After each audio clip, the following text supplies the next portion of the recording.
Thanks everybody. Thank you for coming or attending. I know that there are very good talks concurrently to this one, so thanks a lot. Really appreciate it. So yeah, I'll talk about this topic that is creating ubiquitous composable performant DSP modules. As it's been probably our main focus at my company for the last year, more or less. So before starting, my criminal record. I've been studying at the Polytechnic University of Turin from 2005 to 2010, getting a Master of Science degree in Computer Engineering. I've participated to free open source software projects, more or less in the same years. I've also been doing a PhD in DSP at Aalto University in Helsinki, Finland, under the supervision of Professor Valimäki. Then I've worked at Arturia as the lead DSP engineer for 3 years. Then I went back home and started my own freelancing business. And after 3 years, I started my own company, which is called Oreston. And I will talk about it a little bit later, not too much, just to let you understand what we are doing. My clients as a freelancer and as a company include relevant companies like Arturia, Neural DSP, Douglas Electronics, Elk, and others that I cannot name. I'm the author of about 20 scientific publications so far, and I'm officially recognized as an expert in the field in Italy and France, and that's the flexing that I'm doing today. So let's go forward now. Last year I did a talk here at ADC, which was meant to be controversial, but not sufficiently in my opinion. But anyway, the talk was about the problems that we actually suffer from in the music technology industry and the challenges that we have. So to recap, the conclusions were that music DSP development is hard because it combines many skills at a very deep level, such as math, coding, psychoacoustics, circuit analysis for those who do circuit emulation and whatever. So there's a lot of things to know. And this is not well remunerated by the market, since our market is tiny, poor, saturated, and unattractive compared to other technology markets. We lack specific tools for our development given these conditions, and we know that general purpose languages for programming that are actually usable for DSP, such as C, C++, and so on, they suck for DSP for a lot of reasons. Please refer to the talk of last year because we don't have time for that this year. Because of all of this, research and development inside companies is plagued by low efficiency and low effectiveness, and therefore companies try to build their base technologies in-house, and they keep them in-house because they've spent money to build them. Plus the extra of this year, which I won't go into, but if you won't ask me, it's that lots of people inside companies are many times affected by magical thinking, I call it, or superstition if you want, so that many technical directors or people in key positions believe things without actually checking if those things are true or not. So our company wants to fix a little bit of these problems because it's too much for us. We're a small company, but we will try to do something about it. So the company is named Oreston. It's based in southern Italy, where we are from, and we offer essentially 3 things at the moment. We have a library of reusable DSP components that is called Brickworks, which last month reached version 1.0.0, so it's finally stable.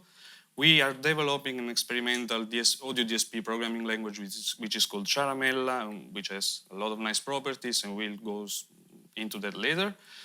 Plus, we offer custom DSP development and other services to companies, as we've been doing for a few years now.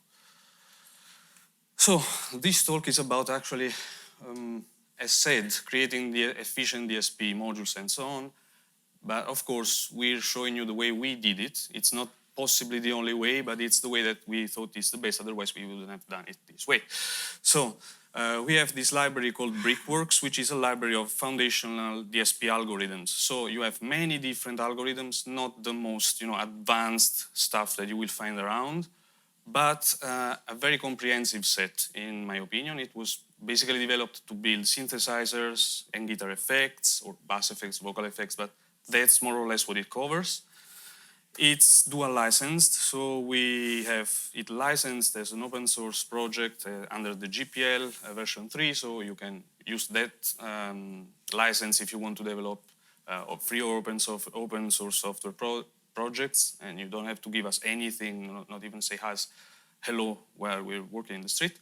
We also offer, we call it a friendly proprietary license for commercial projects, in the sense that this license allows you to work on as many products as you want, with as many people as you want.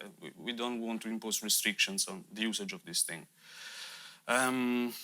Important to mention is that this library is written in C99, so it's standard C, with optional C++ wrappers. I just told you that these languages suck for DSP, but those are the best languages that we have today. So we have to use those. So, first question, why another library? Of course, there are many. The short answer to that is that we wanted something that we could actually use for our work with clients, which none of the existing libraries was good enough for, in our opinion. So these are the main characteristics that we wanted from such a library of DSP modules. We wanted it to be focused, so not a framework, not part of a framework, and simple in structure, in architectural terms. We want it to be ubiquitous, because we don't want to adapt our code to many different platforms, so we want it to work on embedded systems, mobile devices, desktop, web. We want it to be composable, in the sense that we don't want to re-implement things over and over, which is something that happens actually with DSP because those languages that we use suck. But still, we want it to be easy to have it as composable as possible, and we want it to program it to follow a programming approach that is similar to patchers such as Pure Date or Max, but in textual form. Or if you want, using a modular synthesizer, more or less. Plus, we want it to be productive, because we make our money with custom DSP development, so we don't want to focus on the library, we want to focus on our projects. So we want it to be intuitive in usage, well-documented, debugging friendly, so that we don't have to spend time there. We want it to be easy to integrate, so it follows a very open approach, a very open philosophy, where it should work well with everything else that you use. It shouldn't, like they say in the web development communities, it should be unopinionated, it shouldn't force you to write or code in a specific way. And it should be versioned, because when updates are released, when updates are released, we want to be sure that the code that we have developed still works. So we are very strict on the versioning part. Plus, we want it to be robust, so that when programming it, you don't naturally get glitches by changing parameters, for example, or instabilities, unless you actually go look for them and try to code to provoke them. But other than that, you shouldn't get them by default. And of course, it should be performant, because otherwise our clients would complain. So the library is made of many modules, and the modules are classified in 3 different categories. There are foundation modules, utility modules, and DSP modules. Foundation modules, well, there is only one actually, which is a module that contains basic definitions for the whole library. Then we have utility modules, which are modules that have an heterogeneous API, so it's like, snippets of code that are useful throughout the library. And then we have DSP modules, which instead follow a more pattern-based approach. We will go into that very shortly. The library is header only, so you don't have to do crazy things. You just include the headers that you're interested in, and that's it. And you have one header per module, so each module is implemented in one specific header. Since we have this composable approach, we had to include some sort of interdependency modeling, let's say, or management for these modules, so that each module depends on others, but that's just written in the documentation. There's nothing more than that. But at least you know that those dependencies are there. We used semantic versioning, version 2, for versioning both each module and the whole library. And as I said, foundation and utility modules are free-form in sense of API, while DSP modules are more strict in the way they are structured. So I will show you a few technical things from this point on. I hope you will not get bored, but that's it, that's the talk. So, there is this basic module that is called BW Common, which contains essentially definitions. First, it's important, I want to point out that the whole library is self-contained and it has no external dependencies. The math library, standard math library is not used at all. The standard C library is optional. You can use it or you can supply your own definitions to the rest of this library, so you can also avoid that if you want. The basic module contains definitions of macros that are used throughout C. So, you either use the ones supplied by the standard library or you supply your own. It will be happy with it. And then also it sorts of deals with or allows you to play with types like size T or fixed with integers and keywords like restrict, which are essential to get good performance. And also to get good performance, we highly suggest that you have hardware floating point support. So like very cheap microcontrollers might not be the best options. The best target for this library, but let's say starting from ARM, Cortex M4 upwards, the library should work well.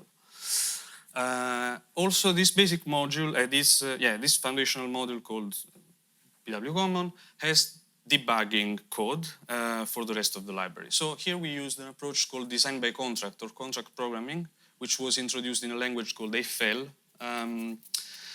by which we actually use assertions to check that the inputs of all functions, the outputs of all functions, and all the data structures involved are sane, as said, by using assertions. So these checks are done when the code is built for debugging, and they are removed when the code is built for release. We have also split these checks in two levels so that you can either activate level 1 or level 1 and level 2. Level 1 is basic assertions that are meant to check that, for example, input parameters and output values are valid. While we have deeper level assertions that actually check on data structures. Since those are actually very heavy to check all the time for all the functions, you can, as I said, disable them even when building in debugging mode. Then we have functions to check that a number, for example, that a number is an infinite, is not a number, is finite, what have you. We also used hashing function called sdbhem hash to check that pointers are valid by inserting a hash of specific, let's say, strings inside structures when building at level 2 debugging, so that when you pass a pointer to any function, it will check that it's more likely that this pointer points to a proper structure, piece of memory, or whatever it is. And as said, we use this stuff everywhere, so we hope that this helps catching bugs early. And actually, it actually allowed us to catch a few bugs inside the library itself already. Another module that is worth mentioning is the math module. Since, as said, we are not using the math library at all, the point is that the math library routines are very precise, very correct, very well coded usually, but very slow as well, because they have to respect all sorts of restrictions imposed by the language or by the IEEE 754 standard and what else. So we had to use something else. We could have used, or actually suggested using the optimizations supplied by your compiler, like fastmath from, I don't know, GCC or Clang. But the problem is that these approximations that the compiler makes are not well defined and are sort of target and compiler dependent, actually. So we would end up in a situation where certain algorithms would work with certain compilers and would work worse or not work at all with other compilers, which is something we couldn't allow in our library. So instead, we have built a collection of fast routines which are implemented in standard C at the moment without relying on the standard math library, which are fast and they have guaranteed worst case precision and consistent performance across architectures. I mean, yeah, sort of. Of course, we are not better than the people who actually code standard C libraries or compilers, so we are not doing any black magic. We are just approximating things in a hopefully smart way and cutting corner cases that would introduce inaccuracies to take, if taken into account. So to give you an idea of what we have there, this is a function that approximates the logarithm of 2. In the documentation, we have specified that this function returns an approximation of the base 2 logarithm of a number. The number, the argument must be finite and greater than a specific number, which in this case is the lowest representable number that is not the normal in 32-bit floating point representation. And we also specify that the absolute error that you get is lower than a certain bound, and the relative error is lower than another bound. And in general, whatever is worse, you should take as the limit for knowing how well this function approximates a real logarithm of 2. The implementation maybe shows a little bit what I've been talking about so far. So you have assertions at the beginning and at the end that check that the number that you actually supplied is good and the result is finite. In this case, we don't have any data structure, so there's nothing else to check. And the actual implementation is a little bit convoluted and it makes no point to explain it here, but essentially uses the, it exploits the binary representation of floating point numbers in a portable way. So, talking about the other modules, I mean, apart from the other utility modules, which are a little bit random in a way, we have DSP modules, which have been created in a specific way, which we believe helps getting good performance and all those other characteristics that we wanted. So essentially, if thinking about it, we could have implemented an API which is free-form in the sense that each module would have its own API, or introspective on the other spectrum of the possibilities, which means that you have something like more rigid, which is common to all modules. So something like a plugin API, if you want. We chose to be in the middle because free-form APIs tend to be efficient, but are really inconsistent by definition. You should learn many of them, and it's hard to combine them when you don't know the specifics, like with another tool, for example, which is what I call here meta-programming. Or if we chose an introspective style of API, we would have the exact opposite situation. So it would be quite inefficient, but very simple to use, very intuitive, and so on. So what we chose was to sit in the middle. Essentially, we have developed APIs which are free-form, but are based on a well-specified pattern and model, so that we try to, get the best of both worlds and have the possibility to also do meta-programming. I did a mistake here. Meta-programming using other tools with some additions. A DSP module in our library has a peculiar structure in the sense that all of the data is hidden. It's like private in C++ terms. So you know how big is the size of the structure that you're implementing, but you shouldn't access the private members, let's say. And you shouldn't rely on the fact that this size is the same among different versions of the same module. The data that represents the module is split in two parts. You have coefficients and you have states. Coefficients are is that data that you can share among multiple instances of the same module, and state instead is specific to a given instance. This kind of setting allows us to use the same coefficients, of course, for multiple instances of the same kind of module, which means that we can do multi-channel audio in a very effective way. Then we, of course, have signal input and signal output, which are synchronous in the sense of audio rate. And we have parameter inputs and outputs, which are asynchronous, that means control rate. Even though output parameters can be updated in a synchronous way, but that's minor detail. So, given this structure, the typical way to use it is rather well specified, let's say. You first have a function to initialize coefficients, that is, to set the input parameter values to their defaults. Then you set the sample rate, which affects only the coefficients. Then, if the module requires memory allocation, we have a specific way to do this without involving either allocators or malloc and so on. I'll talk about it later. Then you would reset the coefficients, reset the states, and then process your signal and update coefficients. From an asynchronous coding point of view, you can set any input parameter after the initialization call, and you can get output parameters after you have reset your module instance. So I was telling you about memory allocation. What we did here is a little bit peculiar. We didn't want to use malloc free and so on, because on embedded systems you might have your own memory allocation mechanisms or no memory allocation mechanisms at all. So we didn't want you to force to a specific API or anything like that. But we didn't also want you to specify an allocator like you would do, for example, in certain libraries when you pass malloc style functions and so on. We rather decided that you would request a module how much memory it needed, and you would pass the module a buffer of that size of contiguous memory so that it would then handle itself. The pro to this approach is that it's very clean, it's general, it's flexible, it's super.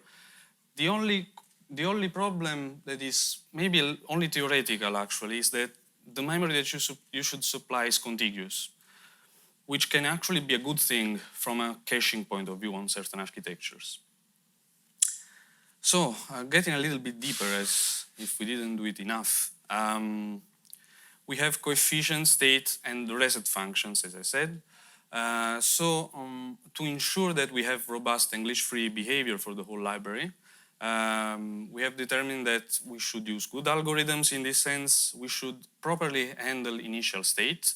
That is, when you reset, everything should be, all the state data and coefficient data should be in a state, sorry for the repetition, where it wouldn't create glitches after, giving it some input data.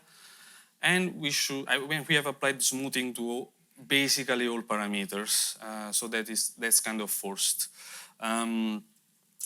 Coefficients, if you remember, we have coefficients and states. So coefficients only depend on input parameters and are required to converge to target values. That is, all the smoothing is happening in the coefficient structures. And when you reset the coefficients, the smoothing is sort of bypassed so that you get the target values inside the coefficient structures. While when it comes to the states, the initial value for the states structures are computed using initial input parameters, coefficients, through the reset state functions, and those produce also initial output values, which essentially means that the whole reset chain that actually is created using this kind of approach resembles audio processing itself. This allows us to actually modularize also this thing without making assumptions on initial values of parameters and signals. When it comes to having stuff that is robust in terms of actual DSP, the only thing that would have created problems would be the recursive filters that are implemented in the library. We have actually 3 basic such filters in total. One is the one-pole algorithm that is used for smoothing, and we just implemented a very well-known, well-behaved and indestructible algorithm that has these properties, so we are safe. Then we have another low-pass one-pole algorithm, which is meant for audio, which has slight differences from the previous one in terms of the algorithm itself, and a state variable filter. And those are original virtual analog designs, which we ensure have very good characteristics when subject to time-varying parameters. Those 2 algorithms, so the ones that are used for audio, are actually the base for all other time-varying IAIR filters that are in the library, like low passes, band pass, high pass, all pass, pitch, notch, multimode filters, and effects like the Y effect that is in the library and the cab simulator. So essentially, we have ensured this way that the whole library is robust to parameter changes. Then, when it comes to processing, we have also used here a weird approach compared to what's on the market. We have decided, first of all, to separate input-output processing plus the updating of states from the updating of coefficients. Again, this matches the way modules are built. And this serves a very specific purpose, to be precise. The thing is that coefficients need to be updated both asynchronously and synchronously. That means at control rate and when needed at audio rate. So when using, let's say, a classical style API like we have in the process and process multi-functions, those functions handle this thing for you. So you just pass buffers and it does everything that is related to processing, and it's normal stuff. Otherwise, we have these process one functions which operate sample by sample and do not do coefficient updates, so you have to do them yourselves with specific functions. And these allow to, these enable actually composition of algorithms with zero overhead at a sample level. Of course, there are cases in which we have branching, which select which sort of algorithm is applied, but in those cases we have defined multiple of these functions to avoid having branching inside loops. This is very technical, I know. I mean, ask for this stuff if you want to know more. Then finally, with the technical stuff, we have C++ wrappers for the whole library, more or less, for all the algorithms in the library. Those wrappers do not implement the same style of API. They're more, probably more familiar to audio programmers. They are simpler, but less flexible. They do memory allocation using new and delete, so you're forced to use those. Multi-channel audio is native here, but it's implemented by templates and using std array. You don't have those functions that process one sample at a time. So you cannot do composition of modules in a very effective way using these C++ wrappers. And overall, these wrappers are good when you build an application, but they're not good to implement new modules that follow the same API. So coming to more, let's relax a little bit.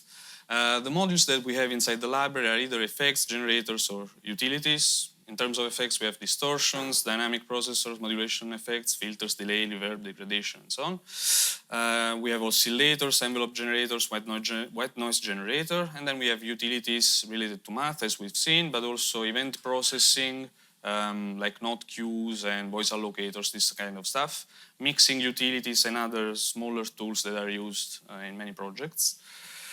And we also have examples inside the same repository. So we have built this simple example to show how to use the library actually.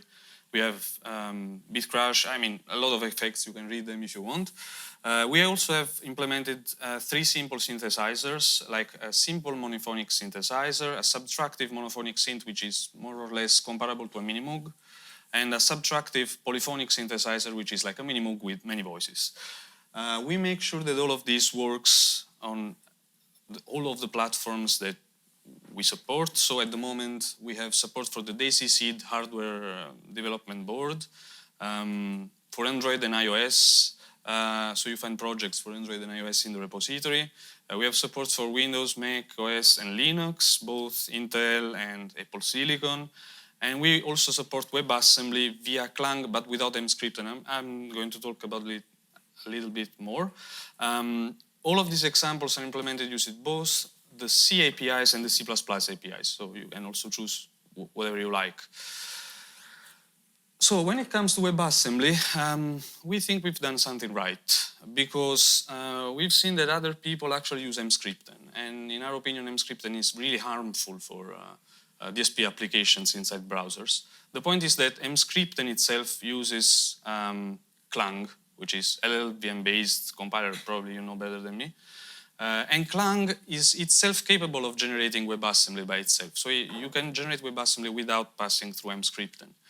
the point of mscript then actually is to generate all of the code that is necessary to have the standard library, POSIX calls and stuff like that, which is unnecessary but also harmful when dealing with code that is very small, self-contained, and should be really performant for a number of reasons. So we actually bypassed mscript then completely, and we could actually use Clang by just applying a few basic functions that are implemented in the most simple way possible. So we have malloc, realloc, and free, and memset. That's all we needed for Brickworks to work in the web. Still, of course, WebAssembly runs on a virtual machine essentially inside browsers, so even if it's JIT compiled and whatever. So it has non-ideal performance and lacks proper handling of the normal numbers. But still, that's the best we could do on our side at the moment. So, is this library useful? In our opinion, it is. We were last week at SoundMeet in Turin, which is a trade show. We had our booth, and we built a couple of demos to show people that you can actually use this library to build products. So the first demo was the 8-voice subtractive synth that we actually have in the repos, just flashed into a DAISY seed board, which is part of that orange thing in the picture. So it's really, really small. As said, each voice is more or less the complexity of a Minimoog. So you have 3 oscillators, noise generator, mixer, VCF with its own envelope, and VCA with its own envelope. And we actually didn't even care too much about the performance because we've noticed that there were no issues. If I remember correctly, it uses something like 20-25% of the CPU. So more voices would have been possible and effects would have been possible as well, but yeah, we were lazy and we just left it as it is. Second demo is a virtual pedalboard application that we built in less than 1 week to run on iPad. This application has a web GUI and actually uses the same examples that you find in the Brickworks examples. Just the parameters are a little bit better tuned for guitar application. I mean, then we also used this library for a project, actually for more than one project, but the other ones we cannot talk about. But this specific project was done for the Italian brand Fase Lunare for the Vega Eurorack module, which is a 4 voices Eurorack drum module where we had very specific requests, like they wanted 3 instruments with 8 parameters for each instrument. The thing runs again on an ARM Cortex M7. They wanted code that is easy to integrate and that has good sound quality. The problem was that we have very little sound design experience with drum synths, and we had less than 1 week to build such a thing. So what I did actually was to watch a little bit of tutorials on YouTube and make a sense of what's needed to do this thing and try to apply it as it is. So what I understood is that kick drums, the sound that comes out of kick drums is basically made of 2 components. You have the beater, which beats on a membrane. The beater is responsible, so to speak, for a short click in the sound at the beginning, and the membrane produces a longer sinusoidal sound with descending pitch. So we just more or less implemented this thing where we have an oscillator whose pitch is controlled by an envelope. Then we added a saturator to make a little bit more, to add a little bit more color to this sinusoid. Then we have VCA controlled by an envelope, and that's the sinusoidal part. On the bottom side of this slide, we have a noise generator that goes into a bandpass filter. Again, we have an envelope applied to this thing. We sum the 2 sounds, and that's what we got, essentially a kick sound. When it comes to parameters, we have, well, a bunch of parameters here. We have pitch, drop, and stretch that control the pitch envelope over the sinusoidal part, length, which controls the amplitude envelope over the sinusoid, color, which controls the saturator gain, you name them. I mean, beater color controls the cutoff of the bandpass filter. Beater mix is the volume of the beater and of the click sound from the beater, and volume is the final gain applied to hold the thing. Then we decided to have a snare drum. So we understood that snare drums are like kicks, but drumsticks produce different kind of noise with a peculiar envelope, and you have the metallic strings under the snare, which produce a rattle sound, which you can approximate by filtered noise. So we have a structure that is similar to the previous one. We just swapped the saturator with the envelope because it sounded better for some reason. Then we have these two other branches. The unfiltered noise one is the click due to the drumsticks, as said, and the other one is the metallic strings. Again, we have similar parameters as the previous module, so yeah, no need to really go into that. And then we finally implemented an hi-hat sound, which is very rich in spectrum, and approximately you can think of it as the sum of a broadband noise, so a white noise, and metallic resonance in a way. And you just have to filter them and apply an envelope. So that's the structure that we ended up using. Essentially, we have noise, just unfiltered noise, plus two oscillators in FM configuration for producing the metallic part. Those are added, filtered, and an envelope is applied. Yeah, this time parameters are a little bit more, let's say, peculiar. We have a ring frequency parameter that is applied, that affects both oscillators in terms of pitch, while another parameter applies only, affects the pitch of only one of the two oscillators, but other than that, it's pretty, it's rather normal stuff in terms of parameterization. So we were able to actually do this in less than 1 week with satisfactory results. The clients were very happy. And just to give you an idea of how much effort this took in terms of coding, the three modules are more or less the same in terms of lines of code and effort that we put. On average, we have something like 45 to 50, like 40 to 50 lines of code for the processing function, and each module is about 200 to 250 lines of code in total. But if we sum everything that was needed to actually make these modules, we talk about maybe thousands of lines of code that we didn't have to write because we had the library.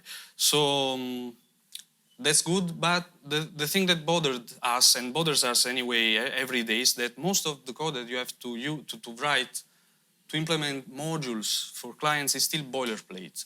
So we are not original people, we are using the solutions that are already available on the market, at least in an ideal form, but still we wanted to have a tool, again, that we wanted to use in actual products to tackle this problem. So we are building an experimental audio programming language, which is called Chamela, which has lots of interesting characteristics. Like, it's a data flow language, so it's a language where the operations that you specify don't matter in terms of order. The compiler finds the order of the operations itself.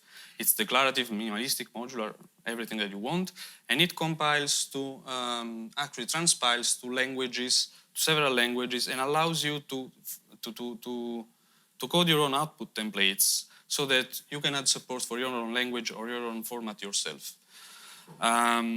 This is just a simple example to show how the syntax looks like. It's meant to be similar to MATLAB in a way or something like that. Here we have two blocks. The first block describes a one-pole filter. If you have done any DSP coding, this whole thing should be really familiar because it's more or less like you would write it in MATLAB or C or anything like that. If you want to compose blocks, well, you just put one into the other. It's as simple as that. The interesting part is that the transpiler that we've built can speed source code of a whole BSD2 starting from this simple snippet. And we also have a working web IDE, so you can try the examples and write your own stuff directly on the web. Now, the last thing is that we are trying to combine Brickworks, the DSP library, and Chamela. So we are developing this experimental feature in the development branch of Chamela, where you can supply a JSON description of a C API in a way that the Chamela compiler understands how a certain API is made so that it can import it into the language. And you can use those imported APIs as native Chamela modules.